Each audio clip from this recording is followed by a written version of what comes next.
मेमने का मांस और लहू, परमेश्वर की उद्धार योजना का रहस्य। बाइबल में मेमना केवल एक जानवर का प्रतीक नहीं है, बल्कि यह स्वयं यीशु मसीह का रूपक है, जो संसार के पापों के लिए अपने प्राणों की आहुति देता है। जब यूहन्ना बपतिस्मा देने वाला यीशु को देखता है, तो वह कहता है, देखो, यह परमेश्वर का मेमना है, जो संसार के पाप उठा ले जाता है। यूहन्ना 1:29। यीशु का मांस और लहू हमारे उद्धार का माध्यम है, न केवल शारीरिक रूप से, बल्कि आत्मिक और प्रतीकात्मक रूप में भी। पुराने नियम में परमेश्वर ने इस्राएलियों को मिस्र से छुड़ाने से पहले आज्ञा दी थी कि वे एक निर्दोष मेमने का लहू अपने घर के चौखट पर लगाएं।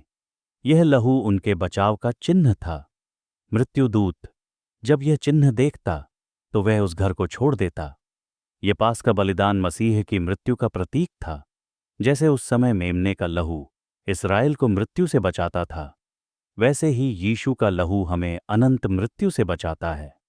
लेव्य व्यवस्था 17:11 कहता है, क्योंकि प्राणी का जीवन उसके लहू में है, और मैंने उसे तुम्हारे लिए वेदी पर दिया है, ताकि तुम्हारे प्राणों का प्रायश्चित्त हो।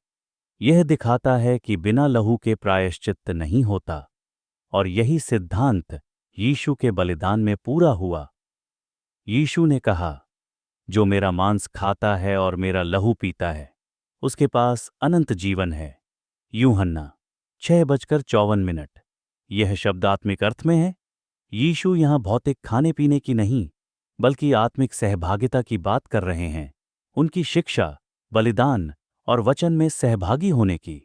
जो व्यक्ति यीशु में विश्वास करता है और उनके बलिदान को स्वीकार करता है, वह उनके मांस और लहू का सहभागी बनता है। वचन देहधारी हुआ, 1 यूहन्ना 1:1-4।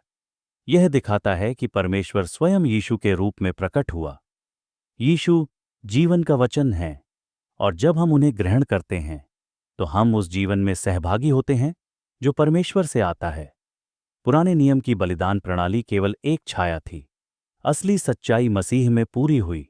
मेमना, लहू, बलिदान सब प्रतीक थे यीशु मसीह के, जो सच्चा मेमना बनकर हमारे लिए मरे। अंतिम भोजन के समय यीशु ने कहा, यह प्याला मेरे लहू में नई वाचा है, जो तुम्हारे लिए बहाया जाता है। लूका 22:20। इस वचन में यीशु ने अपने आने वाले क्रूस के बलिदान को याद रखने की आज्ञा दी, ताकि हम परमेश्वर के साथ नई वाचा में प्रवेश करें। प्रकाशित वाक्य में यीशु को 28 बार मेमना कहा गया है। मेमना योग्य है, क्योंकि उसने अपने लहू से हमें खरीदा। प्रकाश 5:9। जो लोग मेमने के लहू में अपने वस्त्र धोते हैं, वे श्वेत वस्त्र धारण करते हैं। प्रकाश 7:14। उन्होंने मेमने के लहू और अपनी गवाही के वचन के द्वारा जय पाई। प्रकाश 12:11। मेमना राजाओं का राजा और प्रभुओं का प्रभु है। प्रकाश 17:14। यह सब दर्शाता है कि मसीह का लहू न केवल पाप से छुड़ाता है, बल्कि विश्वासियों को विजय भी देता है। मांस का अर्थ है मसीह का देह धारण, उनका बलिदान और उनका आज्ञा पालन। लहू का अर्थ है जीवन, उद्धार और आत्मिक शुद्धिकरण।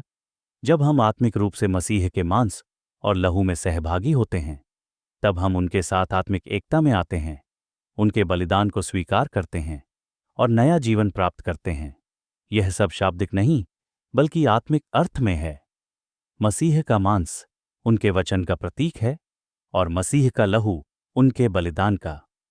जो व्यक्ति मसीह के वचन का पालन करता है और उनके बलिदान को स्वीकार करता है, वही वास्तव में उनके मांस और लहू का सहभागी है। पुराने नियम का पास्का मेमना केवल छाया था।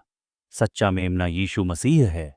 उनका मांस हमारे आत्मिक भोजन के समान है, और उनका लहू हमारे आत्मा का शुद्धिकरण करता है। जो इस सत्य को समझता और अपनाता है, वही सच्चे अर्थों में मेमने के लहू द्वारा खरीदा गया कहलाता है। धन्य हैं वे जो मेमने के विवाह भोज में बुलाए गए हैं। प्रकाशित वाक्य 19:9।